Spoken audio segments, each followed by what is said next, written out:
ಸಮಾಜ MLAಗಳಿದ್ದಾರೆ, 2 MP ಇದ್ದಾರೆ. ಈ ಬಾರಿ ನಾವ್ ಯಾಕೆ ಭಾರತೀಯ ಜನತಾ ಪಾರ್ಟಿನ ಬೆಂಬಲಿಸಬೇಕಂತ ಈ ಉದಾಹರಣೆಗಳು ಹೇಳ್ತಾ ಬರ್ತಾ ಇದ್ದೀನಿ. ಮತ್ತೆ ಮೊದಲು SC/ST ನಿಗಮ ಒಟ್ಟಿಗೆ ಇತ್ತು. ಆ SC/ST ನಿಗಮ ಒಟ್ಟಿಗೆ ಇದ್ದಾಗ ಆ ಸಮಾಜವಾರು ನಾವು ನಮಗೆ ಸಿಕ್ತಿದಂತ ಸವಲತ್ತುಗಳನ್ನ, ಮೂಲ ಸರ್ಕಾರ ಸವಲತ್ತುಗಳನ್ನ ತಗೊಳಕಾಗ್ತಿರಲಿಲ್ಲ. ಈಗ ಒಂದು ಬೋರ್ವೆಲ್ಗೆ ಒಂದು ತಾಲೂಕಲ್ಲಿ, ನಂಜನಗೂಡು ತಾಲೂಕಲ್ಲಿ ಒಂದು ಬೋರ್ವೆಲ್ ಅಪ್ಲೈ ಮಾಡಿದ್ರೆ ಇಷ್ಟೇ ಜನ ಹಂಚ್ಕೋಬೇಕು ಅನ್ನೋದಿತ್ತು. ಅದನ್ನ ನಮ್ಗೆ ಯಾವ ರೀತಿ ಇದು ಮಾಡಿಕೊಡ್ತು ಅಂದ್ರೆ, ST ನಿಗಮನೇ ಬೇರೆ, SC ನಿಗಮನೇ ಬೇರೆ, ಅದರಲ್ಲಿ ಬೋವಿ ನಿಗಮನೇ ಬೇರೆ, ಬಂಜಾರ ನಿಗಮನೇ ಬೇರೆ. ಹಿಂಗೆ ನಮ್ಮಲ್ಲಿ ಏನೇ ನಮ್ಮ ಉಪಪ್ರಮಣಗಳು ಬರ್ತಾವ ನಮ್ಮ SC/STಗೆ ನಮ್ಗೆಲ್ಲ ಸಮಾಜದ ನಿಗಮಗಳನ್ನ ಮಾಡ್ಕೊಡ್ತು. ಆ ನಿಗಮ ಮಾಡ್ಕೊಳ್ಳೋಕೆ ನಾವು ನೇರವಾಗಿ ನಮ್ಮ ಮನವಿನಲ್ಲಿ ಕೊಟ್ಟು ನಮ್ಮ ಸಮಸ್ಯೆನ ಬಗೆಹರಿಸ್ಕೊಳ್ಳೋಕೆ ಒಂದು ಅವಕಾಶ ಸಿಕ್ತು. ಈಗ ಉದಾಹರಣೆ ಒಂದು ಕಾರ್ ಲೋನ್ ತಗೊಳ್ಳೋಕೆ ಇವತ್ತು ನಮ್ಮ SC/ST ಅವರು ಉತ್ತರ ಕರ್ನಾಟಕದಲ್ಲಿ ಇರೋದೆಲ್ಲರೂ ಇವತ್ತು ಕಾರ್ ತಗೊಂಡು ಓಡಾಡ್ತಾರೆ. ನಮ್ಮೊಂದು ಕಾರ್ ತಗೊಳಕ್ ಆಗ್ತಿರಲಿಲ್ಲ. ಒಂದು ಜಮೀನು 2 ಎಕರೆ 3 ಎಕರೆ ಜಮೀನು ಇದ್ರೆ ಒಂದು ಬೋರ್ವೆಲ್ ಹಾಕ್ಸ್ಕೊಳಕ್ ಆಗ್ತಿರಲಿಲ್ಲ. ಇವತ್ತು ಬೋರ್ವೆಲ್ ಹಾಕ್ಸ್ಕೊಳ್ಳೋಕೆ ಇವೆಲ್ಲ ಮಾಡ್ಕೊಟ್ಟಂತ ಸರ್ಕಾರ ಅದು ಭಾರತೀಯ ಜನತಾ ಪಾರ್ಟಿ ಸರ್ಕಾರ. ಅದು ನರೇಂದ್ರ ಮೋದಿ ಅವರನ್ನ ಯಾಕೆ ಗೆಲ್ಲಿಸ್ಬೇಕು ಅಂದ್ರೆ, 3ನೇ ಬಾರಿ ಆದ್ರೆ ನಿಜವಾಗ್ಲೂ ಇವ್ರು ಏನು ಇವತ್ತು ಕಾಂಗ್ರೆಸ್ನವರು ಬೇರೆ ಬೇರೆ ನಮ್ಮ ಬಗ್ಗೆ ಅಪಪ್ರಚಾರ ಮಾಡ್ತಾರೋ, ಸಂವಿಧಾನ ಬದಲಾಗುತ್ತೆ, ಸಂವಿಧಾನ ಹಂಗ್ ಮಾಡ್ಬಿಡ್ತಾರೆ, ಸಂವಿಧಾನ ಬದಲಾಯಿಸ್ಬಿಡ್ತಾರೆ. ನಾನು ಇವತ್ತು ತಮ್ಮ ಮುಖಾಂತರ ನೇರವಾಗಿ ಹೇಳ್ತೀನಿ, ಆ ಸೃಷ್ಟಿಕರ್ತ ಬ್ರಹ್ಮ ನಾವು ನೋಡಿಲ್ಲ, ನೀವು ನೋಡಿಲ್ಲ, ನಾವು ನೋಡಿಲ್ಲ. ಆ ಸೃಷ್ಟಿಕರ್ತ ಬ್ರಹ್ಮ ಬಂದ್ರು ಈ ಸಂವಿಧಾನ ಬದಲಾಯಿಸಕ್ಕಾಗಲ್ಲ. ಯಾಕೆಂದ್ರೆ ಬಾಬಾ ಸಾಹೇಬರು ಕೊಟ್ಟಂತ ಸಂವಿಧಾನ ಅದು ಅಷ್ಟು ಸುಭದ್ರವಾಗಿದೆ, ಅಷ್ಟು ಸಮರ್ಥವಾಗಿದೆ. ಇವತ್ತು ಅವ್ರು ಕೊಟ್ಟಂತ ಸಂವಿಧಾನ ಸುಭದ್ರವಾಗಿರೋದಕ್ಕೆ ನಮ್ಮ ದೇಶ ಇವತ್ತು ಸುಭದ್ರವಾಗಿದೆ, ಆರ್ಥಿಕವಾಗಿ ಸದೃಢವಾಗ್ತಾ ಇದೆ. ಈ ನಿಮ್ಗೆ ಗೊತ್ತಿರೋ ಹಾಗೆ ಪಕ್ಕದ ಪಾಕಿಸ್ತಾನ ದಿವಾಳಿ ಆಗ್ತಾ ಇದೆ, ಪಕ್ಕದ ಶ್ರೀಲಂಕಾ ದಿವಾಳಿ ಆಗ್ತಾ ಇದೆ, ಬಾಂಗ್ಲಾದೇಶ ದಿವಾಳಿ ಆಗ್ತಾ ಇದೆ, ಅಫ್ಘಾನಿಸ್ತಾನ ದಿವಾಳಿ ಆಗ್ತಾ ಇದೆ. ಅಲ್ಲಿ ಸಂವಿಧಾನ ಸುಭದ್ರವಾಗಿಲ್ಲ. ಸಂವಿಧಾನ ಸುಭದ್ರವಾಗಿರೋದಕ್ಕೆ ನಮ್ಮ ಭಾರತ ದೇಶದ ಸಂವಿಧಾನ ಸುಭದ್ರ, ಆರ್ಥಿಕವಾಗಿ ಸಾಮಾಜಿಕವಾಗಿ ಎಲ್ಲ ಸದೃಢ ಆಗ್ತಾ ಇದೀವಿ. ನಾವು ಇನ್ನೊಂದು ಸ್ಮರಣೆ ಮಾಡ್ಕೊತೀವಿ, ನಮ್ಮ ಅಂಬೇಡ್ಕರ್ ಸಾಹೇಬರು ಹುಟ್ಟಿ ಸಂವಿಧಾನ ಬರೆಯೋಕೆ ಮೊದಲೇ ನಮ್ಮ ಒಡೆಯರ್ ನಮಗೆ ಸಂವಿಧಾನ ಕೊಟ್ಟಿದ್ರು. ನಾವು ಅವ್ರನ್ನ ಸ್ಮರಣೆ ಮಾಡ್ಕೋಬೇಕು. ನಾಲ್ವಡಿ ಕೃಷ್ಣರಾಜ ಒಡೆಯರು ಅವತ್ತೇ ನಮಗೆ ಮೀಸಲಾತಿನ ಕೊಟ್ಟಿರು. ನಾವು ಎಷ್ಟು ಹಿಂದುಳಿದೀವಿ ಆರ್ಥಿಕವಾಗಿ, ಸಾಮಾಜಿಕವಾಗಿ ಅನ್ನೋದು ಕಂಡೆ ಅವರು ಮನಗಂಡೆ ನಮ್ಮ ಅವತ್ತು ಮೀಸಲಾತಿ ಕೊಟ್ಟಿದ್ರು. ಇವತ್ತು ನಾವು ಮೈಸೂರಿನವರಾಗಿ ಮೈಸೂರಂತ ಹೆಮ್ಮೆ ಪಡೋ ಕಾರಣಗಳು ನೂರಾರವೇ. ಇವತ್ತು ಮೈಸೂರಿಗೆ ಪ್ರಪ್ರಥಮ ಏರ್ಪೋರ್ಟ್ ತಂದರು ನಮ್ಮ ಮಹಾರಾಜರು, ನಾಲ್ವಡಿ ಕೃಷ್ಣರಾಜ ಒಡೆಯರು. ಮೈಸೂರಿಗೆ ಏಸಗಂಡಲ್ಲಿ ವಿದ್ಯುತ್ ಶಕ್ತಿ ಕೊಟ್ಟರು ಮೈಸೂರು ಮಹಾರಾಜರು. Mysuru state bank of Mysore ತಂದವರು ಮಹಾರಾಜರು. ಮೈಸೂರು ರಾಜಧಾನಿ ಆಗಿದ್ದು ಮೈಸೂರು ಮಾಡಿದರು. ಇವತ್ತು ಇಂಥ ನೂರಾರು ಕೆಲಸಗಳನ್ನ ನಮ್ಮ ಮೈಸೂರು ಮಹಾರಾಜರು ಮಾಡಿದ್ದಾರೆ. ಎಲ್ಲರಿಗಿಂತ ಹೆಚ್ಚಾಗಿ ನಮ್ಮ ಸಮಾಜ ಇವತ್ತು ಅರಮನೆ ಸುತ್ತಾರಂತ ವೀರಂಗೆರೆ ಇರ್ಬೋದು, ಸುಣ್ಣಕೆರೆ ಇರ್ಬೋದು, ಈ ಬಂಡಿಕೆರೆ ಇರ್ಬೋದು, ನಜರ್ಬಾದ್ ಇರ್ಬೋದು, ಹಿಂಗೆ ನಾವು ತಿಲಕ್ ನಗರ ಇರ್ಬೋದು, ಪಡವರಳ್ಳಿ, ಏನು ನಾವು ಅರಮನೆ ಸುತ್ತ ಇದೆಯೋ ನಾವೆಲ್ಲ ಹೆಚ್ಚು ಸಂಖ್ಯೆ ನಾವೇ ವಾಸ ಮಾಡ್ತಿದ್ದ ಒಂದು ಕಾಲದಲ್ಲಿ. ಅಂದ್ರೆ ಅರಮನೆಗೆ ನಾವು ಅಷ್ಟು ಅಂಗರಕ್ಷಕರು, ಅಷ್ಟು ನಿಷ್ಠೆಯಿಂದ ಇದು ಅಂತ ನಾವು ಅರ್ಥ. ಇವತ್ತು ಮೈಸೂರು ವಿಳ್ಯದಲ್ಲೇ ಮೈಸೂರು ಪಾಕು ಇವೆಲ್ಲ ಮಹಾರಾಜರ ಕಾಲದಲ್ಲಿ ಏನ್ ಮಾಡ್ತೀರೋ ಅದೆಲ್ಲ ಮೈಸೂರು ವಿಳ್ಯದಲ್ಲಿ ಬೆಳೆಯೋರು ನಮ್ಮ ಮೈಸೂರು ನಮ್ಮ ಸಮಾಜದವರೇ, ನನ್ನ ಸಮಾಜದವರೇ. ಇವತ್ತು ಇಡೀ ದೇಶದಲ್ಲಿ ವಾಲ್ಮೀಕಿ ಸಮಾಜ ಭಾರತೀಯ ಜನತಾ ಪಾರ್ಟಿನ ಬೆಂಬಲಿಸ್ತದೆ. ಯಾಕೆಂದ್ರೆ ನಮಗೆ 75 ವರ್ಷದಿಂದ ಕಾಂಗ್ರೆಸ್ನವರು ನಮ್ಗೆ ಹೇಳಿದ್ರಲ್ಲ, ಮೂಗು ತುಪ್ಪ ಸರ್ಕೊಂಡೇ ಬಂದ್ರು SC/STಗೆ. ಆದ್ರೆ ಭಾರತೀಯ ಜನತಾ ಪಾರ್ಟಿಯವರು ಏನ್ ಮಾತು ಹೇಳಿದ್ರು ಆ ಮಾತಂಗೆ ನಡ್ಕೊಂಡವ್ರೆ. ಅವ್ರು ಏನ್ ಮಾತಾಡಿದ್ರು ಅದಕ್ಕೆ ನಮ್ಗೆ ಕಾರ್ಯಗತ ಮಾಡಿ ತೋರಿಸಿದ್ದಾರೆ. ಇವತ್ತು ನಮ್ಮ ಸಮಾಜಕ್ಕೆ ಭಾರತೀಯ ಜನತಾ ಪಾರ್ಟಿ ಕೊಟ್ಟಂತ ಕೊಡುಗೆಗಳು ಹೇಳ್ತಂದ್ರೆ ಇನ್ನೂ ಭಾರಿ ಇದೆ. ಇವತ್ತು ಬಾಬಾ ಸಾಹೇಬ್ ಅಂಬೇಡ್ಕರ್ಗೆ ಭಾರತ ರತ್ನ ಭಾರತೀಯ ಜನತಾ ಪಾರ್ಟಿ ಸರ್ಕಾರ ಬಂದು ಕೊಡ್ಬೇಕಾಯ್ತು. ಇಲ್ಲಿ ತನಕ ಕಾಂಗ್ರೆಸ್ನವ್ರು ಯಾಕೆ ಅಂಬೇಡ್ಕರ್ ಜ್ಞಾಪಕ ಆಗಲಿಲ್ಲ? ಬಾಬಾ ಸಾಹೇಬ್ರ ಬಗ್ಗೆ ಇವ್ರು ಯಾಕೆ ಸ್ಮರಣೆ ಇಲ್ಲ? ಇವತ್ತು ಹೇಳ್ತಾರೆ. ಭಾರತೀಯ ಜನತಾ ಪಾರ್ಟಿ ಸರ್ಕಾರ ಮೋದಿ ಅವರು ಬಂದ ಮೇಲೆ ಭಾರತ ರತ್ನ ಕೊಟ್ಟರು. ಅವ್ರು ಓದಿದ್ದು, ಅವ್ರು ವಾಸ ಮಾಡಿದ ಎಲ್ಲ ಸ್ಥಳಗಳಿರ್ಬೋದು, ಗ್ರಂಥಾಲಯಗಳಿರ್ಬೋದು, ಎಲ್ಲ. ಇವತ್ತು ಬಾಬಾ ಸಾಹೇಬ್ ಅಂಬೇಡ್ಕರ್ ಅಂತ ಒಂದು ಚುನಾವಣೆ ಸೋಲಿಸಂತ ಕಾಂಗ್ರೆಸ್ನವ್ರಿಗೆ ನಾವು SC/ST ವೋಟ್ ಹಾಕ್ಬೇಕಾ? ನಮಗೆ ನಿಜವಾದ ನಾವು ದೇವರುಗಳು ನೋಡಿಲ್ಲ. ನಾವೆಲ್ಲ ಒಂದು ಕಲ್ಪನೆ ಅಷ್ಟೇ, ದೇವರವೇ ಅಂತ. ಅಂದ್ರೆ ನಾವು ದೇವರುಗಳು ನೋಡಿಲ್ಲ. ನಮ್ಮ ನಿಜವಾದ ದೇವರು ಬಾಬಾ ಸಾಹೇಬ್ ಅಂಬೇಡ್ಕರ್ ಅವರೇ. ನಮ್ಮ ನಿಜವಾದ ದೇವರು ಬಾಬಾ ಸಾಹೇಬ್ ಅಂಬೇಡ್ಕರ್ ಅವರೇ. ನಮ್ಮ ನಿಜವಾದ ದೇವರು ನರೇಂದ್ರ ಮೋದಿ ಅವರೇ ಅಂತ ನಾವು ಅಂದ್ಕೊಂಡಿದ್ದೀವಿ. ಯಾಕೆಂದ್ರೆ ನಮಗೆ ಯಾರು ನಾವು ತುಳಿತಕ್ಕೆ ಒಳಗಾಗಿದ್ದೋ, ಶೋಷಣೆ ಒಳಗಾಗಿದ್ದೋ ಅಂತ ಸಮಾಜಗಳನ್ನು ಕಣ್ತೆರೆಸಂತ ಮಹಾ ವ್ಯಕ್ತಿ ಮಾನ್ಯ ನರೇಂದ್ರ ಮೋದಿ ಅವರು. ಜೊತೆಗೆ ನಾವು ಪಾರ್ಟಿ ಯಾವುದರಲ್ಲಿ ದೇವರಾಜ ಅವರು ಸ್ಮರಣೆ ಮಾಡ್ಕೊತೀವಿ, ಮಾನ್ಯ H.D. ದೇವೇಗೌಡರು ಸ್ಮರಣೆ ಮಾಡ್ಕೊತೀವಿ, ಯಡಿಯೂರಪ್ಪ ಅವರು ನಾವು ಸ್ಮರಣೆ ಮಾಡ್ಕೊತೀವಿ, ಕುಮಾರಸ್ವಾಮಿ ಅವರು ಸ್ಮರಣೆ. ಯಾಕೆಂದ್ರೆ H.D. ದೇವೇಗೌಡರು ಸರ್ಕಾರದ ತಮಗೆ ಗೊತ್ತಿದೆಯೋ ಗೊತ್ತಿಲ್ಲ, ಕೆಲವರು ನಮ್ಮ ಯುವಕ ಮಿತ್ರರು ಇದ್ದೀರಿ. ದೇವೇಗೌಡರ ಒಕ್ಕಲು ಲೀಡರು ಅಂತಾರಲ್ಲ, ದೇವೇಗೌಡರು ಇವರು ಒಕ್ಕಲರೇ ಹೇಳ್ತಾರೆ. ಯಾಕೆಂದ್ರೆ ದೇವೇಗೌಡರು ಕ್ಯಾಬಿನೆಟ್ ಅಲ್ಲಿ ಇದ್ದಂತವ್ರು PGR ಸಿಂಧ್ಯಾ ಯಾವ ಜಾತಿಯರ ಸ್ವಾಮಿ, ಲಕ್ಷ್ಮೀ ಸಾಗರ್ ಯಾವ ಜಾತಿಯರ ಸ್ವಾಮಿ, D.D. ಜಯಕುಮಾರ್ ನಮ್ಮ ಜಿಲ್ಲೆ ಅವ್ರ ಯಾವ ಜಾತಿ ಹಿಂದುಳಿದರು, ಚಿತ್ರದುರ್ಗಕ್ಕೆ ಹೋಗಿ ತಿಪ್ಪೇಸ್ವಾಮಿ ಅವರೇ ಜೊತೆ ಸ್ವಾಮಿ. ಈ ತರ ಉದಾಹರಣೆಗೆ ದೇವೇಗೌಡರು ಕ್ಯಾಬಿನೆಟ್ ಅಲ್ಲಿ ಇದ್ದಂತವ್ರು ಹೆಚ್ಚಿನ ಸಂಖ್ಯೆಯಲ್ಲಿ ಹಿಂದುಳಿದವರೇ. ಅದೇ ರೀತಿ ಯಡಿಯೂರಪ್ಪರ ಕ್ಯಾಬಿನೆಟ್ ಅಲ್ಲಿ ಇದ್ದವರು ಹಿಂದುಳಿದವರು. ಈಗ ಗಾಣಿಗ ಸಮಾಜ ಯಾರು ಗುರುತಿಸ್ತಾರೆ? ಗಾಣಿಗ ಸಮಾಜ ಒಬ್ಬ ವ್ಯಕ್ತಿನ MLC ಮಾಡಿ ಮಂತ್ರಿ ಮಾಡಿದ್ರು ಮನೆ ಯಡಿಯೂರಪ್ಪ ಅವರು. ಹಿಂದುಳಿದ ಸಮಾಜಕ್ಕೆ ನಮ್ಮ ಪಕ್ಕದಲ್ಲೇ ಬಂದ ನಮ್ಮ ಸ್ನೇಹಿತರು MLC ಮಾಡಿದ್ರು. ಇವತ್ತು ನಮ್ಮ ಚಿಕ್ಕಮಗಳೂರು ಅವರು MLC ಮಾಡಿದ್ರು. ಈಗ ನಮ್ಮ ಜನರಲ್ ಕ್ಯಾಟಗರಿ ಇದ್ರು ಒಬ್ಬ ನಮ್ಮ ST ಸಮಾಜದವ್ರನ್ನ ಜನರಲ್ ಗೆದ್ದಿದ್ರು ಮೇಯರ್ ಮಾಡಿದ್ರು. ನಿಮ್ಗೆಲ್ಲ ಇನ್ನೊಂದು ಇತಿಹಾಸ ತಿಳ್ಕೊಳ್ಳಿ. ಇವರು ಬಂದು ಸಂವಿಧಾನ ಬದಲಾಯಿಸ್ತಾರೆ ಅಂತ ಹೇಳಲ್ಲ. ಇವತ್ತು 543 ಪಾರ್ಲಿಮೆಂಟ್ ಸೀಟ್ ಅಲ್ಲಿ ಆಲ್ ಓವರ್ ಇಂಡಿಯಾದಲ್ಲಿ ನಾವು 99 ಜನ ಇದೀವಿ. ಎಷ್ಟು ಹೇಳಿ? 99 ಜನ ಇದೀವಿ ನಾವು. ಎಷ್ಟು ಪಾರ್ಲಿಮೆಂಟ್ ಸೀಟ್ ಅಲ್ಲಿ ಬಿಜೆಪಿ ಇದ್ರೊಳಗಡೆ 99 ಜನ ನಾವು ಲೋಕಸಭಾ ಸದಸ್ಯರಿದ್ದೀವಿ. ಇರೋಂತ 2160 MLA ಸೀಟ್ ಆಲ್ ಓವರ್ ಇಂಡಿಯಾಕ್ಕೆ ಇರೋದು 2160 ಸೀಟ್ ಅಲ್ಲಿ 594 ಸೀಟ್ ಇದೀವಿ. ಎಷ್ಟು ಹೇಳಿ? 594 MLA ಇದೀವಿ ನಾವು ಬರೀ SC ST ಅವರೇ. ಅದು ಭಾರತೀಯ ಜನತಾ ಪಾರ್ಟಿ, ಕಾಂಗ್ರೆಸ್ ತರದ ಹೇಳ್ತಾ ಇಲ್ಲ. ಭಾರತೀಯ ಜನತಾ ಪಾರ್ಟಿ 594 MLA ಇದೀವಿ. ಇವತ್ತು ನಮ್ಮ ಸಮಾಜ ಒಳಗೆ ರಸ್ತೆಯಲ್ಲಿ ಅಡ್ಡ ವ್ಯಾಪಾರ ಮಾಡ್ಬೋದು, ಒಂದೇನೋ ಒಂದು ಮನೆ ಹತ್ರ ಒಂದು ಬಜ್ಜಿ ಹೊಡೆ ಹಾಕ್ಬೋದು ಅಂತ ಸಣ್ಣ ಬಡ ಕಾರ್ಮಿಕರು ಒಂದು ಮಾಡೋರು 5 ಲಕ್ಷ ನೇರ ಸಾಲ ಯೋಜನೆ ಮೊನ್ನೆ ಮೋದಿ ಸರ್ಕಾರ ಮಾಡಿದೆ. ಯಾವುದೇ ಸೂರಿಟಿ ಇಲ್ಲ, ಯಾವುದೇ ಗ್ಯಾರಂಟಿ ಕೊಡಬೇಕಾಗಿಲ್ಲ, ಯಾರು ಇನ್ಫ್ಲೂಯೆನ್ಸ್ ಬೇಕಾಗಿಲ್ಲ. ಬ್ಯಾಂಕ್ ಹೋಗಿ ಅಲ್ಲಿ ಅಕೌಂಟ್ ಓಪನ್ ಮಾಡಿದ್ರೆ ಇಂತ ವ್ಯಾಪಾರ ಮಾಡ್ತಿದ್ದ ಸ್ಪಾಟ್ ಕರ್ಕೊಂಡು ತೋರಿಸ್ತಾರೆ. ಬ್ಯಾಂಕ್ ನಲ್ಲಿ ಬಂದ ಸ್ಪಾಟ್ ಇನ್ಸ್ಪೆಕ್ಷನ್ ಮಾಡಿ 5 ಲಕ್ಷ ಲೋನ್ ಕೊಡ್ತಾರೆ. ಇಂತ ಏಜೆಲ್ಲ ಹೇಳ್ಕೊಟ್ಟಿದ್ದು. ಮತ್ತೆ ನಿಮಗೆ ಹಳ್ಳಿಗಳು ಹೋದ್ರೆ ನೀವೆಲ್ಲ ಒಂದು 25 ವರ್ಷ ನಾನು ಚುನಾವಣೆ ನಿಂತಿದ್ದಾಗ 25 ವರ್ಷದಿಂದ ನಮ್ಮ SC ST ಬೀದಿಗೆ ಹೋದ್ರೆ ನಡ್ಕೊಂಡು ಹೋಗ್ತಿಲ್ಲ. ಆ ಮಟ್ಟಕ್ಕೆ ಮಣ್ಣು ಕಲ್ಲಿತ್ತು. ಇವತ್ತು ಎಲ್ಲಾ ಕಡೆ ರಸ್ತೆ ಕಾಂಕ್ರೀಟ್ ರಸ್ತೆ ಆಗಿದೆ. ನಮಗೆ ಡ್ರೈನೇಜ್ ವ್ಯವಸ್ಥೆ, ಸ್ವಚ್ಛ ಭಾರತ ದೃಷ್ಟಿಯಿಂದ ಕುಡಿಯ ನೀರು, ಶಿಕ್ಷಣ, ಆರೋಗ್ಯ ಇವೆಲ್ಲನೂ ಕೊಟ್ಟಂತ ಸರ್ಕಾರ ಅದು ಮೋದಿ ಸರ್ಕಾರ. ನಮಗೆಲ್ಲ ಬರೀ ತುಂಬಾ ಸರ್ಕಾರ ಬಂದಿಲ್ಲ. ಅದರಿಂದ ನಾವು ಇಡೀ ನಮ್ಮ ಮೈಸೂರು ಲೋಕಸಭಾ ಕ್ಷೇತ್ರ ಏನಿದೆ, ಮೈಸೂರು ಲೋಕಸಭಾ ಕ್ಷೇತ್ರ ಒಂದೇ ಅಲ್ಲ. ನಾವು ಹಾಸನದಲ್ಲೂ ಬಿಜೆಪಿ ಬೆಂಬಲಿಸ್ತೀವಿ, ಮಂಡ್ಯದಲ್ಲೂ ಬಿಜೆಪಿ ಬೆಂಬಲಿಸ್ತೀವಿ, ಚಾಮರಾಜನಗರಲ್ಲೂ ಬಿಜೆಪಿ ಬೆಂಬಲಿಸ್ತೀವಿ. 4 ಅಭ್ಯರ್ಥಿಗಳು ಏನಿದಾರೋ ಇಲ್ಲಿ ಯದುವೀರ್ ಅವರು, ಮಂಡ್ಯದಲ್ಲಿ ಮಾನ್ಯ ಕುಮಾರಸ್ವಾಮಿ ಅವರು, ಹಾಸನದಲ್ಲಿ ಪ್ರಜ್ವಲ್ ರೇವಣ್ಣ ಅವರು, ಚಾಮರಾಜನಗರದಲ್ಲಿ ಬಾಲರಾಜ್ ಅವರು. ಈ 4 ಅಭ್ಯರ್ಥಿಗಳು ಈ ಸಮಾಜದ ಧರ್ಮದರ್ಶಿಯಾಗಿ ಇವರು. ನಮ್ಮ ಸಮಾಜ ಜಿಲ್ಲಾಧ್ಯಕ್ಷರು, ನಾಯಕ ಸಮಾಜ ಜಿಲ್ಲಾಧ್ಯಕ್ಷರು, ನಾನು ಈ ಸಮಾಜ ಧರ್ಮದರ್ಶಿ, XMLC, ಮೇಯರ್ ಮತ್ತೆ JDS ಅಭ್ಯರ್ಥಿ ಆದರು. ನಾವೆಲ್ಲ ಪಕ್ಷಾತೀತವಾಗಿ ಕೂತಿದ್ದೀವಿ. ಎಲ್ಲರ ಹೆಸರುಗಳೆಲ್ಲ ಪಕ್ಷಾತೀತವಾಗಿ ಕೂತಿದ್ದೀವಿ. ನಾವೆಲ್ಲರೂ ಒಟ್ಟಿಗೆ ಈ 4 ಲೋಕಸಭಾ ಕ್ಷೇತ್ರದಲ್ಲೂ ಒಟ್ಟಿಗೆ ನಾವು ಪ್ರವಾಸ ಮಾಡ್ತಾ ಇದ್ದೀವಿ, ಮುಂದೂ ಮಾಡ್ತೀವಿ. ನಮಗೆ ಕೊಟ್ಟಂತೆ ನಾವು ಯಾವತ್ತು ನಾವು ಮತ್ತೆ ನಮಗೆ ರಾಮಾಯಣ ಬರೆದಂತ ವಾಲ್ಮೀಕಿ ಅವರಿಗೆ ವಿಮಾನ ನಿಲ್ದಾಣ ಹೆಸರಿಟ್ಟಿದ್ದಾರೆ. ನನಗೆ ಅದೊಂದೇ ತೃಪ್ತಿ ಇಲ್ಲ. ಆದರೆ ಅಯೋಧ್ಯೆಯಲ್ಲಿ ವಾಲ್ಮೀಕಿ ಬೇರೆ ನಾವು ಅದನ್ನ ಡಿಮ್ಯಾಂಡ್ ಇದೆ. ಅದನ್ನ ನಾವು ಚುನಾವಣೆ ನಂತರ ಮಾನ್ಯ ಮೋದಿಯವರ ಮೈಸೂರು ಬಂದವರು ಭೇಟಿ ಮಾಡಿ ಇನ್ನೂ ನಮ್ಮ ಬೇಡಿಕೆಗಳನ್ನ ಅಲ್ಲಿ ಇಡ್ತೀವಿ. ಯಾಕೆಂದ್ರೆ ನಮಗೆ ನಮ್ಮ ಸಮಾಜ ಇವತ್ತು ಸೌತ್ ಇಂಡಿಯಾದಲ್ಲಿ ಮಾತ್ರ ನಾವು ಟ್ರೈಬಲ್ ಬರ್ತೀವಿ, ನಾರ್ತಲ್ಲೆಲ್ಲ ನಾವು SC ಬರ್ತೀವಿ. ಈಗ ನಮ್ಮ ಉದಾಹರಣೆ ನಿಮಗೆ ಪಂಜಾಬ್ ಗೊತ್ತಿದೆ. ಪಂಜಾಬ್ ಅಲ್ಲಿ ಅಮೃತಸರ್ ಏನಿದೆಯೋ ಅಲ್ಲಿ ಸಿಕ್ಕರ್ದಂಗೆ ಅವ್ರದ್ದು ಇದೆಯೋ ನಮ್ಮಲ್ಲಿ ಚಿನ್ನದ ಮೂರ್ತಿನೇ ಮಾಡ್ಕೊಟ್ಟವ್ರು ಬಿಜೆಪಿ ಸರ್ಕಾರದಲ್ಲಿ.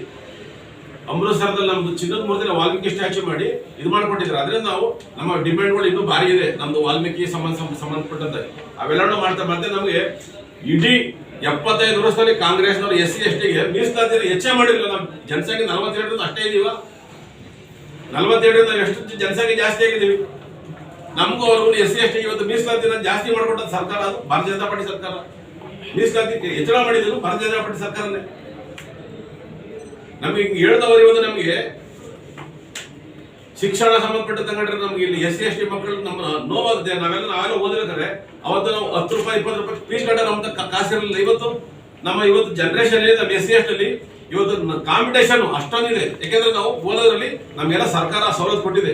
ಹಾಸ್ಟೆಲ್ಗಳು ಫ್ರೀ ಇರ್ಬೋದು, ಆ ಫೀಸು ಮತ್ತೆ ನಮ್ಗೆ ವಿದ್ಯಾರ್ಥಿ ವೇತನ ಇವೆಲ್ಲ ಕೊಡ್ತಾ ಇದೆ. ಮತ್ತೆ ಇವತ್ತು IAS KS ಮಾಡೋಕ್ಕೆಲ್ಲ ನಮಗೆ ಫ್ರೀ ಮಾಡ್ತಾ ಇದೆ. ಇವೆಲ್ಲ ಮಾಡ್ತಾ ಇರೋದ್ರಿಂದ ನಾವು SC ST ಮತ್ತೆ ಬ್ಯಾಕ್ ಕ್ಲಾಸ್ ನಾವೇನಿದ್ದವು ನಾವು ಯಾವತ್ತೂ ಇದನ್ನ ಮರೆಯಷ್ಟಿಲ್ಲ. ಮತ್ತೆ ಮಾನ್ಯ ಮಧಿಕರಿ ನಾಯಕರು ನಮ್ಮ ರಾಜ್ಯದ ನಮಗೆ ಈ ಭಾಗಕ್ಕೆ ನಮಗೆ ಉತ್ತರ ಭಾರತಕ್ಕೆ ಬಿರ್ಸಾ ಮುಂಡಾ ಹೆಂಗೋ ನಮ್ಗೆ ಇಲ್ಲಿ ನಮಗೆ ಅವ್ರ ಏನೇ ಹಿಂಸೆ ಕೊಟ್ಟರು, ಅವ್ರು ಹೆಂಗ್ ಕರ್ಕೊಂಡ್ ಬಂದ್ರು, ಅವ್ರು ಹೆಂಗೆ ಬಂಧಿಸಿದ್ರು, ಶ್ರೀರಂಗಪಟ್ಟಣ ಹೆಂಗ್ ಜೈಲಲ್ಲಿ ಇಟ್ರು, ಅವ್ರು ಹೆಂಗ್ ಸಾಯಿಸಿದ್ರು ಎಲ್ಲ ನಮ್ಗೆಲ್ಲ ಗೊತ್ತಿದೆ. ನಾವೆಲ್ಲ ಏನು ನಮ್ಮ ಮಹಾರಾಜರು ನಿಂತಿದ್ದಾರೋ ಅವ್ರನ್ನ ಆಸಕ್ತಿನ ಬಲಪಡಿಸ್ತೀವಿ. ಮತ್ತೆ ಇಡೀ ನಮ್ಮ ಸಮಾಜ ಚಾಮರಾಜನಗರ, ಮಂಡ್ಯ, ಹಾಸನ ಮತ್ತೆ ಮೈಸೂರು ಲೋಕಸಭಾ 4 ಕ್ಷೇತ್ರನೂ ಗೆಲ್ಲಿಸ್ಕೊಳ್ಳೋ ಕಡೆ ನಾವೆಲ್ಲ ಸಮಾಜ ಒಗ್ಗಟ್ಟಾಗಿ ಕೆಲಸ ಮಾಡ್ತೀವಿ ಅಂತ ಹೇಳಿ ನಮಗೆ ನಮ್ಮ ಮಾತನ್ನ ಕೇಳಕ್ಕೆ ಅವಕಾಶ ಕೊಟ್ಟಿದ್ದಕ್ಕೆ ಎಲ್ಲ ಖಾಸಗೀಕರಣ ಮಾಡಿದ್ದಾರೆ. ಮೀಸಲಾತಿ ತಗೊಂಡು ಹೆಚ್ಚಳ ಮಾಡಿದ್ರು ಎಲ್ಲಿ ನಿಮ್ಗೆ ಉದ್ಯೋಗ ಸಿಗ್ತಾ ಇದೆ ಅಂತ ಸಮುದಾಯದವರು ಕೇಂದ್ರ ಸರ್ಕಾರ? ಸರ್ ಈಗ ಯಾರು ಪರ್ಸೆಂಟ್ ಹೇಳಿದ್ರು ಮಹಾರಾಜ ಕಾಲೇಜಲ್ಲಿ ಹೋಗ್ಬಿಟ್ಟು ನಮ್ಮ ಸಮಾಜ SC ST ಅವ್ರನ್ನ ಒಬ್ಬನ ಕಾಲೇಜಲ್ಲಿ ಅಡ್ಮಿಷನ್ ಮಾಡಕ್ ಆಗಿರಲಿಲ್ಲ ನಾವು. ಇವತ್ತು ನೀವು TCS ಸೀಟ್ ತಗೊಳ್ಬೇಕು, ನಂತರ ಮೆಡಿಕಲ್ ಸೀಟ್ ಇಂಜಿನಿಯರ್ ಸೀಟ್ ಬರ್ತಾರೆ ನಮ್ಮ ಹುಡುಗರು. ಇವತ್ತು 96-98% ತಗೊಂಡ್ರೆ ನಮಗೆ SC ST ಅವರಿಗೆ ಮೆಡಿಕಲ್ ಇಂಜಿನಿಯರ್ ಸೀಟ್ ಸಿಗ್ತಾ ಇಲ್ಲ. ಅಂದ್ರೆ ನಮ್ಮಲ್ಲಿ ಶಿಕ್ಷಣ ಇವತ್ತು ಅಷ್ಟು ನಾವು ಮುಂದುವರೆದಿದ್ದೀವಿ ಅಂತ ಅರ್ಥ. ಅವೆಲ್ಲ ಕೊಡ್ಲಾಗೆ ನಾವು ಮುಂದುವರೆದಿರೋದು. ಇವತ್ತು ಭಾರತೀಯ ಜನತಾ ಪಾರ್ಟಿ ಸರ್ಕಾರ ಬಂದ ಮೇಲೆ ನಮಗೆ ಏನು ಮೀಸಲಾತಿ ಒಂದೇ ಕೊಟ್ಟಿಲ್ಲ, ನಮಗೆ ಶಿಕ್ಷಣಕ್ಕೆ ಫ್ರೀ ಕೊಟ್ಟಿದೆ. ಇವತ್ತು IAS KS ಮಾಡಕ್ಕೆ ನೀವೆಲ್ಲ ಹೋಗಿ ಫ್ರೀ ಕೋಚಿಂಗು, ಮತ್ತೆ ಒಂದು ಎಕ್ಸಾಮ್ ಫೀಸ್ ಕಟ್ಟಕ್ಕಾಯ್ತಿರಲಿಲ್ಲ ನಮ್ಮಲ್ಲಿ. ಇವತ್ತು ಈ ಮೆಡಿಕಲ್ ಪಾಸ್ ಆದವರು, ಇಂಜಿನಿಯರಿಂಗ್ ಪಾಸ್ ಆದವರು ಮೆಜಾರಿಟಿ ಜನ SC ST ಕ್ಲಾಸ್ ಮೀಸಲಾತಿ ಇರ್ಲಾಗೆ ನಮಗೆ ಇವತ್ತು ಅದು ಅನುಕೂಲ ಆಗಿರೋದು. ಇವತ್ತು ನಿಮ್ಗೆ ಇನ್ನೊಂದು ಗಮನದಲ್ಲಿರಲಿ, ಜಿಲ್ಲಾ ಪಂಚಾಯತ್, ಗ್ರಾಮ ಪಂಚಾಯತ್, ZP, ಮೈಸೂರು ಮಹಾನಗರ ಇರ್ಬೋದು. ಮೈಸೂರು ಮಹಾನಗರದಲ್ಲಿ ನಿಮಗೆ ಗೊತ್ತಿದೆಯೇನೋ ಗೊತ್ತಿಲ್ಲ, 1960ರಲ್ಲಿ ಒಬ್ಬರು ಸಂಜೀವಯ್ಯ ಅಂತ ಬನ್ಮಯ್ಯ ಕಾಲೇಜಿಗೆ ಆಡಳಿತಾಧಿಕಾರಿ ಇದ್ರು. ಅವರಾಗ ಮೈಸೂರು ನಗರಸಭೆ ಇತ್ತು, ಅವಾಗ ನಗರಸಭೆ ಅಧ್ಯಕ್ಷರಾಗಿದ್ದು ಅವ್ರು. ಆದ ನಂತರ ಇಷ್ಟು ವರ್ಷ ನಮಗೆ ಒಂದು 50-60 ವರ್ಷ ಆದ್ಮೇಲೆ ನಮ್ಮ ಮೈಸೂರು ಮಹಾನಗರದಲ್ಲಿ ಮೇಯರ್ ಆಗಿದ್ದಾರೆ. ಅಂದ್ರೆ ಆ ಮೀಸಲಾತಿ ಅಂತಲ್ಲ, ಜಾತಿ ನಮ್ಮದು ಸಂಖ್ಯೆ ಇದೆ ಅಂದ್ರೆ ನಮಗೆ ಜನರಲ್ಲೂ ಕೊಡಬಹುದು. ಅದೇ ನಂದೇ ಉದಾಹರಣೆ, ಈಗ ಅವರು ಜನರಲ್ ಮೇಯರ್ ಮಾಡಿದ್ರು, ನಾನು ST ಬಂದ್ರು, ನನಗೆ ಜನರಲ್ ಕ್ಷೇತ್ರದಲ್ಲಿ ಟಿಕೆಟ್ ಕೊಡ್ತಾ ಇದ್ರು. ನಾವು ಇತಿಹಾಸನ ಬೆಳಕಾಗಿ ನೋಡಿ, 94, 99, 2004 ಚುನಾವಣೆ ನಾನು ಮಾನ್ಯ ಈಗಿನ ಮುಖ್ಯಮಂತ್ರಿಗಳು ಮಾನ್ಯ ಸಿದ್ದರಾಮಯ್ಯ ಅವರ ವಿರುದ್ಧ ಅಭ್ಯರ್ಥಿಯಾಗಿದೆ. ನಾನು 99 ಚುನಾವಣೆಯಲ್ಲಿ ಸಿದ್ದರಾಮಯ್ಯ ಅವರು 3ನೇ ಪ್ಲೇಸು, ನಾನು 2ನೇ ಪ್ಲೇಸು. ನಾನು ಸೋತಿದ್ದು ಬರೀ ಅಲ್ಪ ಮತದಿಂದ. ಅವತ್ತು ಆ BJP ರಾಜ್ಯದಲ್ಲೂ ಇರಲಿಲ್ಲ, ರಾಷ್ಟ್ರದಲ್ಲೂ ಇರಲಿಲ್ಲ. ಅದನ್ನ ನಾನು ನಿಮ್ಗೆ ಉದಾಹರಣೆ ಕೊಡ್ತೇನೆ. ಮೀಸಲಾತಿ ಇಂಥ ಒಂದು 100 ITBT ಕಂಪನಿ ಬರ್ಬೋದು, ITBT ಕಂಪನಿ ಆದ್ರೆ ನಮ್ಮ ಸರ್ಕಾರದಿಂದ ಸಿಗಂತ ಮೂಲ ಸೌಕರ್ಯ ನಮ್ಮ ಹಕ್ಕು ಅಲ್ಲಿ ನಮ್ಗೆ ಸಿಕ್ಕರೆ ಸಾಕು. ಸರ್ಕಾರದ ಸೌಮ್ಯತೆ ಇಲ್ಲ ಅಂತ ನಾನು ಹೇಳ್ತಾ ಇಲ್ಲ. ಆ ರೀತಿ ಎಲ್ಲ ಖಾಸಗೀಕರಣ ಪ್ರತಿಯೊಂದರಲ್ಲೂ ಏನೋ ಒಂದು 5% ಖಾಸಗೀಕರಣ ಆಗಿರ್ಬೋದು ಅಷ್ಟೇ. ಈಗ ನಮ್ಗೆ ರೈಲ್ವೆಲಿ ನೀವು ತಗೊಂಡು ನೋಡಿ, ಹೆಚ್ಚು ಜನ ಇದೀವಿ. ಒಂದ್ ಕಾಲದಲ್ಲಿ ಒಂದು 20 ವರ್ಷದಿಂದ ಹೋದ್ರೆ ಇಡೀ ನಾವು ಕರ್ನಾಟಕದ ಒಬ್ರು IAS ಇರ್ತಿಲ್ಲ, 7 ಜನ IAS IPS ಸಿಗ್ತೀವಿ, KS ಸುಮಾರು ಜನ ಸಿಗ್ತೀವಿ. ಮೊದಲು SC ST ಹುಡುಕಿದ್ರು ದುರ್ಬ್ಯಾಗ ಒಬ್ಬ IAS ಸಿಗ್ತಿರ್ಲಿಲ್ಲ, ಒಬ್ಬ ಬ್ಯಾಕಪ್ ಕ್ಲಾಸ್ ಸಿಗ್ತಿರ್ಲಿಲ್ಲ. ಇವತ್ತು IAS KS ಅಲ್ಲಿ ಹಿಂದುಳಿದ ಜಾತಿಯರು SC ST ನಾವು ಎಲ್ಲರೂ ಅಲ್ಲಿ ಕಂಡುಬಿಟ್ಟಿದ್ದೀವಿ. ಸರ್ ಈಗ ಒಂದಷ್ಟು ಸರ್ ಅವರು ಸಂಘಟನೆಯರು, ಅವರು ನಮ್ಮ ಯುವ ಮಿತ್ರರು, ನಮ್ಮ ಗೌರವ ಇದೆ, ಅವರು ಹೇಳ್ಬೋದು. ಆದ್ರೆ ಅಧಿಕೃತ ಇಲ್ಲಿ ಜಿಲ್ಲಾ ಸಂಘದ ಅಧ್ಯಕ್ಷರು ಕೂತಾರೆ ರಾಮಚಂದ್ರ ಅವರು. ನಾವಿಲ್ಲಿ ಮಠದ ಧರ್ಮದರ್ಶಿ ಕೂತಿದ್ದೀವಿ. ಎಲ್ಲರಿಗಿಂತ ಹೆಚ್ಚಾಗಿ ಭಾರತೀಯ ಜನತಾ ಪಾರ್ಟಿ ನಮ್ಗೆ ಏನ್ ಮಾಡಿದೆ ಅಂತ ನಮ್ಮ ಮಿತ್ರರು ಗೊತ್ತಿರೋದು, ಅವ್ರು ಹೇಳಿರ್ಬೋದು. ಆದ್ರೆ ನಮ್ಮ ಜನ ಮತ ಯಾವಾಗ ಹಾಕ್ಬೇಕು ಅದನ್ನ ಹಾಕ್ತಾರೆ. 26ನೇ ತಾರೀಕು ಯಾವ ರೀತಿ ಚಲಾವಣೆ ಮಾಡ್ಬೇಕಂತ ಮಂಡ್ಯ, ಚಾಮರಾಜನಗರ, ಮೈಸೂರು ಮತ್ತೆ ಹಾಸನದಲ್ಲಿ ನಮ್ಮ ಸಮಾಜದವರು ಮತ ಚಲಾವಣೆ ಮಾಡ್ತಾರೆ. ಅಧಿಕೃತ ಸಂಘದ ಅಧ್ಯಕ್ಷರು ಅಂದ್ರೆ ನಾವು ಹೆಚ್ಚು ಕಡಿಮೆ ನಾವು ಹುಟ್ಟಾಗಿಂದ ಮೊದಲಿಂದಲೂ ಸಂಘ ಇದೆ. ಆ ಸಂಘದ ಅಧ್ಯಕ್ಷರು 2 ಜಿಲ್ಲಾ ಅಧ್ಯಕ್ಷರು, ಚಾಮರಾಜನಗರ, ಮೈಸೂರು ಸಂಘದ ಅಧ್ಯಕ್ಷರು. ಆಮೇಲೆ ನಿಮ್ಗಳು ಸೇರಿದಂಗೆ BJP ನಾಯಕ ಸಮುದಾಯದ ನಾಯಕರನ್ನ ಕಡೆಗಣಿಸ್ತಿದೆ ಅಂದ್ಬಿಟ್ಟು ಒಂದಷ್ಟು ಸುದ್ದಿ ಓಡಾಡ್ತದೆ ಸರ್. ಒಂದು ತಿಂಗಳಿಂದ ಸರ್ ಇದು ಸೇರಿದಂಗೆ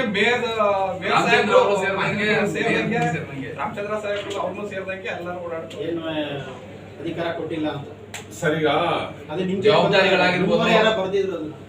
ಈಗ ಅದು ನಾನು ಜಾತಿ ತಗೊಳ್ಬೇಡ. ಇಲ್ಲಿ ಪತ್ರಿಕಾ ರಂಗ ಸ್ವತಂತ್ರ ರಂಗ, ಯಾವ್ದೋ ಪತ್ರಿಕಾ ಮಾಧ್ಯಮ ಸ್ವತಂತ್ರ, ಅಲ್ಲಿ ಪತ್ರಿಕಾ ರಂಗದಲ್ಲಿ ಕಾರ್ಯಾಂಗದಲ್ಲಿ ಇದರಲ್ಲೆಲ್ಲ ಜಾತಿ ತಗೊಳ್ಬೇಡ ಪ್ಲೀಸ್. ಯಾಕೆಂದ್ರೆ ಬರ್ದಿದ್ದ ನಮ್ಗೆ ಭಾರತೀಯ ಜನತಾ ಪಾರ್ಟಿಯಿಂದ ಯಾವುದೇ ಅನ್ಯಾಯ ಆಗಿಲ್ಲ. ಅನ್ಯಾಯ ಆದಾಗ ನಾವು ಸಿಡಿದು ಹೇಳ್ತೀವಿ. ಯಾಕೆಂದ್ರೆ ನಾವು ಮೊದಲೇ ಕೇಳಿ ರಾಜ್ಯದ ಸೈನಿಕರ ಕೆಲಸ ಮಾಡಿರೋದು. ನಾವು ಅಂತ ಸಂದರ್ಭದಲ್ಲೂ ಬೊಗ್ಗಲ್ಲ, ಯಾವ್ದೇ ಕಾಂಪ್ರಮೈಸ್ ಆಗಲ್ಲ ಅಂತ ನಮ್ಮ ಸಮಾಜಕ್ಕೆ ಅನ್ಯಾಯ ಆದಾಗ ನಾವಿಲ್ಲಿ ಕೂತಿರೋ ಏನ್ ಕೂತಿದ್ರು ಇಲ್ಲ ಇಷ್ಟು ಜನ, ಒಬ್ಬೊಬ್ರು ಒಂದು ಶಕ್ತಿ ಇರೋರು. ನಾವು ಅಂತ ಟೈಮಲ್ಲಿ ಸಿಡಿದು ಹೇಳ್ತೀವಿ. ಆದ್ರೆ ಪತ್ರಿಕೆಯಲ್ಲಿ ಬಂದಿದೆ ಇಲ್ಲ ಅಂತ ಹೇಳಲ್ಲ. ಆದ್ರೆ ಆಗ ಚುನಾವಣೆನೇ ಬಂದಿಲ್ಲ, ಅಸ್ಪದ ಆಗಿತ್ತು ಅಂತ ಹೇಳಿದ್ರೆ ನಾವು ಚುನಾವಣೆ ಯಾಕೆ ಒಗ್ಗಟ್ಟ ಕೂತಿದ್ದೀವಿ ಸುಳ್ಳು ನಿಜಾನ ಹೇಳಿ ಅದು ಅವ್ರ ಬಾರೆ. ಅವರು ಅಲ್ಲ ನೀವ್ ಹೇಳಿ ಸರ್, ನಿಮ್ಗೆ ಅಸಮಾಧಾನ ಆಗಿಲ್ಲ ನೀವ್ ಹೇಳಿ.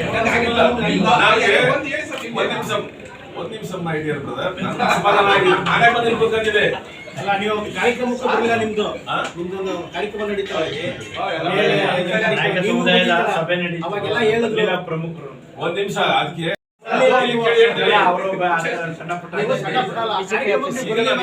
ಈಗ ನೀವು ಕೇಳೋದ್ಮೇಲೆ ನಮ್ಗೂ ಅವಕಾಶ ಕೊಡ್ಬೇಕಲ್ವಾ. ನನಗೆ ಆ ಕಾರ್ಯಕ್ರಮ ದಿನ ಶ್ರೀಮಂತ ಆರೋಗ್ಯ ಸೇರಿರಲಿಲ್ಲ, ಅದರಿಂದ ನಾನು ಅವತ್ತು ಫೋನ್ ಮಾಡಿ ಹೇಳಿದೆ. ಮೆಡಿಕಲ್ ಚೆಕಪ್ ಹೋಗಿದೆ. ಇವತ್ತು ನಾನು ಬೆಳಗ್ಗೆ ಹಳ್ಳಿಗೆ ಹೋಗಿದೆ. ನಾನು ಹಳ್ಳಿಗೆ ಹೋಗ್ಬಿಟ್ಟು ಬೆಳಗ್ಗೆ ಬಂದು ಬರ್ತೀನಪ್ಪ ಅಂತ ಹೇಳಿದ್ರೆ ನಾನು ಒಂದು 5 ದಿವಸ ಬಂದು ನಾನು ಸ್ಟಾರ್ಟ್ ಮಾಡಿದೆ. ಏನಾಗುತ್ತೆ ಅಂದ್ರೆ ನಾನು ಒಬ್ಬ ಧರ್ಮದರ್ಶಿಯಾಗಿ 4-5 ದಿನ ಸುತ್ತಾ ಇರ್ತೀನಿ. ಈಗ ಮೊನ್ನೆ ಮಂಡ್ಯ ಜಿಲ್ಲೆಗೆ ಹೋಗಿದೆ, ನಾನು ಹಾಸನಕ್ಕೆ ಹೋಗಿದೆ. ಇವಾಗ ಸುತ್ತ ಇರ್ತೀನಿ, ನಮ್ಮ ಹತ್ರ ನಮ್ಗೆ ಹೆಲಿಕಾಪ್ಟರ್ ಕೊಟ್ಟಿದ್ದಾರೆ, ಫ್ಲೈಟ್ ಇದೆ ಬ್ರೇಕ್ ಬ್ರೇಕ್ ಅಂದ್ರೆ ಏನ್ ಮಾಡ್ತೀವಿ, ನಮ್ಮ ಸಮಾಜ ಅವ್ರು ಬೆಳೆಯೋದು ಕೂತ್ಕೊಂಡು ಏನಿರ್ತದೆ, ನೋಡಪ್ಪ ನೀನು ಅಧ್ಯಕ್ಷ ಇದೆಯಾ, ನೋಡಪ್ಪ ನಿಮ್ಮ ಅಧ್ಯಕ್ಷ ಇದೆಯಾ, ನಮ್ದೆಲ್ಲ ಏಜ್ ಆಯ್ತು, ನಾವು ಇಬ್ಬರು ಹೇಳೋದು ನಾವೆಲ್ಲ ಸಿದ್ದರಾಜಲ್ಲ, ನೀವು ಬೆಳಿರಪ್ಪ, ನೀವು ಸಮಾಜ ಕಟ್ಟಿ ಅಂತ ನಾವ್ಯಾಕೆ ಹೇಳ್ತೀವಿ ಅಂದ್ರೆ ಎಲ್ಲಾರ್ಗೂ ನಾವೇ ಬರ್ಬೇಕು ಅಂತ ಏನಿಲ್ಲ. ಈಗ ನಾವು ಈ ಸೆಕೆಂಡ್ ಲೈನ್ ಲೀಡರ್ ಬೆಳಿಬೇಕಲ್ಲ, ಸಮಾಜ ಉಳಿತದಲ್ಲ. ವಿವರಣೆ ಕೊಡ್ತಾ ಇದೀನಿ, ನೇರವಾಗಿ ಇಲ್ಲ ಇಲ್ಲ ಇಲ್ಲ ವಿವರಣೆ ಕೊಡ್ತಾ ಇದೀನಿ. ಈಗ ಏನಾಗುತ್ತೆ ಗೊತ್ತಾ, ನೀವು ಇನ್ನೂ ಯಂಗ್ಸ್ಟರ್ ನೋಡಿ ನಿಮ್ ಪಕ್ಕ ಕೂತಲ್ಲ ಒಬ್ರು ಹಳಬ್ರು, ಈಗ ನಮ್ಗೆ ಏನಾಗುತ್ತೆ ಅಂದ್ರೆ ಹಳಬ್ರಿಗೆಲ್ಲ ನಮ್ಮ ಬಗ್ಗೆ ಗೊತ್ತಿದೆ, ಹೊಸಬರಿಗೆಲ್ಲ ನಮ್ಮ ಬಗ್ಗೆ ಗೊತ್ತಿಲ್ಲ. ಈಗ ನಾವು ಪತ್ರಿಕಾಗೋಷ್ಠಿ ಒಂದು ಕಾಲದಲ್ಲಿ ಹೆಂಗ್ ಬರೋದು ಲೈವ್ ಅಂದ್ರೆ ನಮಗೆ ಆ ಮಟ್ಟಕ್ಕೆ ಲೈವ್ ಬರೋದು. ನಾನು ಹೇಳ್ತಾರೆ ನಿಮಗೆ 2004 ನಾನು ಭಾರಿ ಆಕ್ಟಿವ್ ಇದ್ದೆ, ನಾನು ಜಿಲ್ಲಾಧ್ಯಕ್ಷ ಇದ್ದೆ ಪಾರ್ಟಿಲಿ, 2 ಜನ ಒಟ್ಟಿಗೆ ಇದ್ದು ದಿನಾವಾಗ ಬಿಜೆಪಿನ ಸಮಸ್ಯೆಗಳಿಗೆ ನಾನೇ ಬರ್ತಿದ್ದೆ. ಎಲ್ಲ ಆಗ ಇಷ್ಟೊಂದು ಮೀಡಿಯಾ ಎಲೆಕ್ಟ್ರಾನಿಕ್ ಮೀಡಿಯಾ ಇರಲಿಲ್ಲ, ಇದ್ದು ಒಂದೇ ಒಂದು ಉದಯ ಟಿವಿ, ಅದೊಂದೇ ಇದ್ದಿಲ್ಲ ಅವ್ರು ಇದ್ರು. ಹಂಗೆ ಈಗ ಇವತ್ತು ಹಂಗಲ್ಲ, ಇವತ್ತು ಎಲೆಕ್ಟ್ರಾನಿಕ್ ಮೀಡಿಯಾ ಇದೆ, ಮಾಧ್ಯಮಗಳಲ್ಲಿ ಬೆಳೆದಿದ್ದೀರಿ, ಮತ್ತೆ ನಿಮ್ಗೆಲ್ಲ ಹೊಸಬ ಇನ್ನೇನಾದ್ರು ಡೌಟ್ ಇದ್ರೆ ಕೇಳಿ. ಈಗ ನಮ್ಮಲ್ಲಿ ಗೊಂದಲ ಸೃಷ್ಟಿ ಮಾಡಕ್ ಬೇಡ, ನಮ್ಮ ಸಮಾಜಗಳ ಬಗ್ಗೆ ಹಿಂದುಳಿದ SC/ST ಬಗ್ಗೆ ಏನಾದ್ರು ನಿಮ್ಗೆ ಗೊಂದಲ ಇದೆಯಾ ಅದೇ ಹೇಳಿ. ಈಗ ನನ್ನ ಪ್ರತಿದಿನ ನೋಡಿ ಪೇಪರ್ ಅಲ್ಲಿ ಎಲ್ಲಿ ಹೋಗ್ಲಿ ಸಂವಿಧಾನ ಬದಲಾಯಿಸ್ಬಿಡ, ಸಂವಿಧಾನ ಬದಲಾಯಿಸಕ್ಕೆ ಅವರೆಲ್ಲ ಕಾನೂನು ಪದವೀಧರ ಇದ್ದಾರೆ, ಮಂತ್ರಿಗಳು ಬರೋದು ಹೆಂಗ್ ಬದಲಾಯಿಸ್ತಾರೆ? ಇದು ನಮ್ಮ ಗೊಂದಲ ಸೃಷ್ಟಿ ಮಾಡ್ತಾರೆ, ಸಂವಿಧಾನ ಬದಲಾಯಿಸ್ತಾರೆ ಅಂತ. ಸಂವಿಧಾನನ ಈ ರಾಷ್ಟ್ರದ ಪ್ರಧಾನಮಂತ್ರಿಯವರೇ ಘಂಟಾಘೋಷ ಹೇಳಿದ್ದಾರೆ ಬದಲಾಯಿಸಲ್ಲ ಅಂತ. ಸುಮ್ಮನೆ ಹೀಗೆ ಅಪಪ್ರಚಾರ ಮಾಡ್ತಾರೆ. ಈಗ ನಾವು ಒಂದಿನ ಕಾಣಲಿಲ್ಲ ಅಂದ್ರೆ ಅಸಮಾಧಾನ ಅಲ್ಲ. ಈಗ ಪ್ರಸಾದ್ ಸಾಹೇಬರಿಗೆ ಆರೋಗ್ಯ ಯಾವಾಗಿಲ್ಲ, ಎಂದು ಮಾಡಕ್ ಆಗ್ತಾ ಇಲ್ಲ, ಎಲ್ಲ ಕಡೆ ಬರಕ್ಕೆ ಅವ್ರು ಬರ್ಲಿಲ್ಲ ಅಂದ್ರೆ ಅವರ ಅಸಮಾಧಾನ, ಅವ್ರು ಕಾಂಗ್ರೆಸ್ಗೆ ಬೆಂಬಲ ಕೊಟ್ಟರು ಅಂತ ಸುಮ್ಮನೆ ಗಾಳಿ ಸುದ್ದಿ ಎಬ್ಸೋದು. ಆ ಗಾಳಿ ಸುದ್ದಿಗೆಲ್ಲ ತೀರ್ಕೊಬಿಡಿ ಮಾನ್ಯ ಮಿತ್ರ. ಅವರೇ ತಾನೇ ಹೇಳಿದ್ರು ಸಂವಿಧಾನ ಈಗ ಸಂಧಿಸ್ತಾರೆ ಸರ್ ಅನಂತ್ ಕುಮಾರ್ ಅಕ್ಕಿ ಅವ್ರಿಗೆ ಗೌರವ ಕೊಟ್ಟಿದಾರಲ್ಲ ಸರ್, ಗೌರವ ಕೊಟ್ಟಿದಾರಲ್ಲ. ಈಗ ನಮ್ಮ ಸಮಾಜ, ಹಿಂದುಳಿದ ಸಮಾಜ, ಶೋಷಿತ ಸಮಾಜದ ಬಗ್ಗೆ ಮಾತಾಡಿದ್ಕೆ ಅವ್ರಿಗೆ ಏನ್ ಕೊಡ್ಬೇಕು ಅಂತ ಇಷ್ಟ ಕೊಟ್ಟಿದಾರಲ್ಲ. ಇಲ್ಲಿ ಮೈಸೂರು ಸರ್ ಈಗ ನಿಮ್ಮ ಇದು ಸಮುದಾಯ ಈ 4 ಕ್ಷೇತ್ರದಲ್ಲಿ ಮಾತ್ರ ಅಥವಾ ರಾಜ್ಯಾದ್ಯಂತ ರಾಜ್ಯಾದ್ಯಂತ ಬೆಂಬಲಿಸ್ತೀವಿ. ಆದ್ರೆ ನಾವು ರಾಜ್ಯಾದ್ಯಂತ ಬೆಂಬಲಿಸ್ತೀವಿ ಅನ್ನೋದಕ್ಕಿಂತ ನಮ್ಮ ಶಕ್ತಿ ಅಂದ್ರೆ ನಮ್ಮನೆ ನಾವು ಸೀಮಿತ ಆಗಿರ್ಬೇಕು. ಪಕ್ಕದ ಮನೆ ಎದುರುಗಡೆ ಮನೆ ಅಲ್ಲಿ ನೋಡ್ಕಡೆ ರಾಮುಲ್ ಇದ್ದಾರೆ, ಅಲ್ಲಿ ನೋಡ್ಕಡೆ ಜಾರಕಿಹೊಳಿ ಫ್ಯಾಮಿಲಿ ಇದ್ದಾರೆ. ನಾವು ಈ ಭಾಗದಲ್ಲಿ ನಾವು ಇಲ್ಲಿ ಇದ್ದಿರ್ತೀವಿ. ರಾಜ್ಯ ಮಾಡಿದ್ರೆ ಜಾರಕಿಹೊಳಿ ಫ್ಯಾಮಿಲಿ ಎಲ್ಲ ಪಕ್ಷದವ್ರು ನೋಡ್ಕೊತಾರಲ್ಲ ಸರ್. ಇಲ್ಲ, ಎಲ್ಲಾ ಪಕ್ಷದವರು ಇಲ್ಲ. ಅವರು ಬಿಜೆಪಿಲಿ 3 ಜನ ಇದ್ದಾರೆ, ಬಾಲಚಂದ್ರ ಜಾರಕಿಹೊಳಿ MLA ಇದ್ದಾರೆ, ಒಬ್ಬ ಲಕ್ಕಣ್ಣ ಅಂತ MLC ಇದ್ದಾರೆ, ಒಬ್ರು ಇದ್ದಾರೆ, ಒಬ್ಬರು ಮಾತ್ರ ಸಬಿ ಜಾರಕಿಹೊಳಿ ಕಾಂಗ್ರೆಸ್ ಅಲ್ಲಿ ಇದ್ದಾರೆ. ಮಗಳೇ ಕ್ಯಾಂಡಿಡೇಟ್ ಆಗಿದಾರಲ್ಲ, ನಿಮ್ ಸಮುದಾಯದ ಬೆಂಬಲ ಅಲ್ಲಿ ಹೇಗಿರುತ್ತೆ ಅಂತ. ಸರ್ ನಾನು ನಿಮ್ಗೆ ಒಂದು ವರ್ಡ್ಸ್ ಅಲ್ಲಿ ಹೇಳಿದೆ, ನಾನು ಕರ್ನಾಟಕದ ಬಗ್ಗೆ ಮಾತಾಡ್ತಾ ಇಲ್ಲ, ನಾನು ನಮ್ಮ ಮೈಸೂರು ವಿಭಾಗದ ಮಾತ್ರ ಹೇಳ್ತೇನೆ. ಸರ್ ಲೋಕಸಭಾ ಚುನಾವಣೆ ಬದಲಾವಣೆ ಮಾಡ್ತಾರೆ ಅಂತಕ್ಕಂಥದ್ದನ್ನ ಇವತ್ತು ಎಲ್ಲ ಕಡೆ ಮಾತಾಡ್ತಾ ಇರ್ತಕ್ಕಂಥದ್ದು ನಾವು ನೋಡ್ತಾ ಇದ್ದೀವಿ. ಆದರೆ ನೀವು ಇತಿಹಾಸವನ್ನು ತೆಗೆದು ನೋಡಿದಂಥ ಸಂದರ್ಭದಲ್ಲಿ ಸಂವಿಧಾನ ಇಲ್ಲಿ ತನಕ 106 ಬಾರಿ ತಿದ್ದುಪಡಿ ಆಗಿದೆ. 106 ಬಾರಿ ತಿದ್ದುಪಡಿಯಲ್ಲಿ 80 ಬಾರಿ ತಿದ್ದುಪಡಿ ಮಾಡಿರ್ತಕ್ಕಂಥದ್ದು ಕಾಂಗ್ರೆಸ್ ಅಂತಕ್ಕಂಥದ್ದನ್ನು ನೀವೆಲ್ಲರೂ ಕೂಡ ಮನಗಾಣಬೇಕು. ಹಾಗಾಗಿ ಕಾಂಗ್ರೆಸ್ನವ್ರಿಗೆ ಬೇರೆ ಯಾವುದೇ ಸುದ್ದಿ ಇಲ್ಲದೆ ಇರೋದ್ರಿಂದ ಬಿಜೆಪಿ ಮೇಲೆ ಇನ್ನೇನು ಹೇಳಲಿಕ್ಕೆ ಸಾಧ್ಯ ಇಲ್ಲದೆ ಇರತಕ್ಕಂಥ ಸಂದರ್ಭದಲ್ಲಿ ಮೋದಿಜಿಯವ್ರ ಬಗ್ಗೆ ಯಾವುದೇ ರೀತಿಯಾದಂಥ ಒಂದು ಸಣ್ಣ ಭ್ರಷ್ಟಾಚಾರವು ಇಲ್ಲದೆ ಇರೋದ ಕಾರಣಕ್ಕೋಸ್ಕರ ಅವ್ರಿಗೆ ಈ ಬಿಜೆಪಿ ಮೇಲೆ ಏನಾದರೂ ಹೇಳ್ಬೇಕಲ್ಲ, ಬೇರೆ ಏನೂ ಸಿಗ್ತಾ ಇಲ್ಲ. ಹಾಗಾಗಿ ಸಂವಿಧಾನ ವಿಚಾರನ ಇಟ್ಕೊಂಡು ದೇಶದಾದ್ಯಂತ ಮಾತಾಡುವಂಥ ಒಂದು ಇದಕ್ಕೆ ಅಂದರೆ ಆ ರೀತಿಯಲ್ಲಿ ಅವರು ಬಿಜೆಪಿ ಮೇಲೆ ಒಂದು ದೋಷಾರೋಪಣೆ ಮಾಡುವಂಥ ಸ್ಥಿತಿಗೆ ಹೋಗಿದ್ದಾರೆ. ನಿಮ್ ಪಕ್ಷದವರ ಈ ರೀತಿ ಒಂದು ಸಂವಿಧಾನ ಬದಲಾವಣೆ ಮಾಡ್ತೀವಿ ಅನ್ನೋ ಒಂದೇ ಒಂದು ಹೇಳಿಕೆಯಿಂದ ದೇಶಾದ್ಯಂತ ಅದೇ ವಿಚಾರಗಳನ್ನ ಇಟ್ಕೊಂಡು ರಾಹುಲ್ ಗಾಂಧಿವರೆಗೂ ಅದೇ ವಿಚಾರ ಇಟ್ಕೊಂಡು ಮಾತಾಡ್ತಾ ಇದ್ದಾರೆ. ಆದ್ರೆ ಪಕ್ಷ ಒಂದು ತೀರ್ಮಾನ ತಗೋಬೇಕಿತ್ತು. ಸ್ವತಃ ಮೋದಿಜಿಯವರೇ ಉತ್ತರ ಕೊಟ್ಟಾಗಿದೆ. ಮೋದಿಜಿಯವರೇ ಉತ್ತರ ಕೊಟ್ಟಿದ್ದಾರೆ. ಯಾವುದೇ ಕಾರಣಕ್ಕೂ ಇದು ಸಾಧ್ಯ ಇಲ್ಲ ಅಂತಕ್ಕಂಥ ಮೋದಿಯವರು ಇನ್ನೊಂದು ಮಾತು ಹೇಳಿದ್ರು ಗಮನಕ್ಕೆ. ಸ್ವತಃ ಅಂಬೇಡ್ಕರ್ ಅವರು ಬಂದರೂ ಸಹ ಸಂವಿಧಾನವನ್ನ ಬದಲಾಯಿಸೋದಕ್ಕೆ ಅಸಾಧ್ಯ ಅಂತ ಹೇಳಿದ್ರು. ಯಾಕಂದ್ರೆ ಇದು ಅಧಿಕೃತವಾಗಿ ಹೇಳಿದ್ದಾರೆ.